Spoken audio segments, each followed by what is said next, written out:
Tout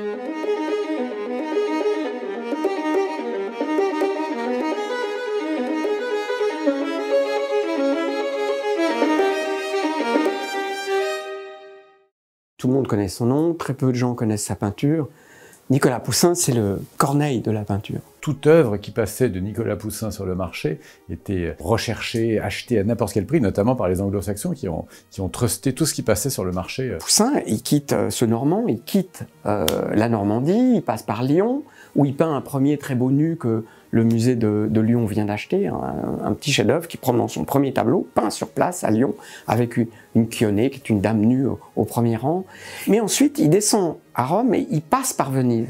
Et à Venise, on sent qu'il regarde, si vous voulez, la peinture de Titien, il découvre la lumière, Venise c'est la ville de la lumière, il découvre une peinture beaucoup plus gaie, une peinture très claire, la peinture de Titien. Ce que je trouve aussi intéressant dans ce qu'il doit à Venise et à Titien, c'est quand même la suavité des chairs. C'est vraiment quelque chose qu'on retrouve dans les compositions vénitiennes, et notamment de Titien.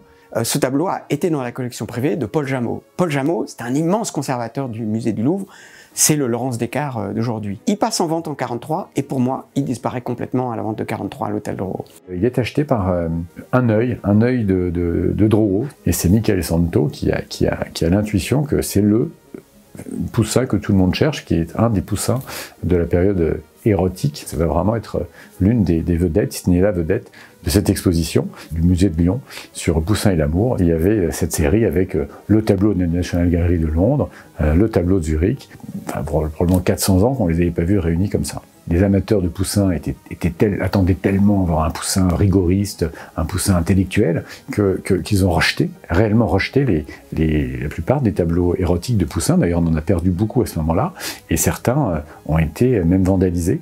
Ce tableau a été vandalisé, c'est-à-dire qu'on a caché le corps de Vénus, comme on a caché dès le XVIIe siècle aussi le nu de Michel-Ange à la chapelle Sixtine. Il y avait ce repeint là, au niveau fessier de Vénus. On a enlevé tout ça par les restaurations qu'on a pu faire à partir de 2017. On s'est rendu compte de la qualité de ce tableau-là.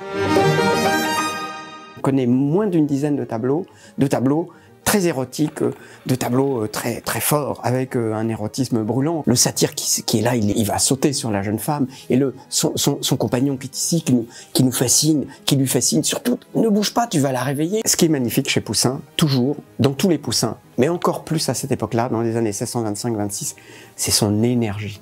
Comme ces touches de rouge qui sont ici, comme ces lumières en vitrail un petit peu à travers le chêne, comme ce soleil couchant, on sent que c'est la fin de la journée. Un petit détail quand même que j'adore, c'est ce contraste avec cette petite lumière bleue. Quand je faisais l'école de Louvre, on nous disait « Poussin, c'est la récompense ». Eh bien la récompense, elle est là.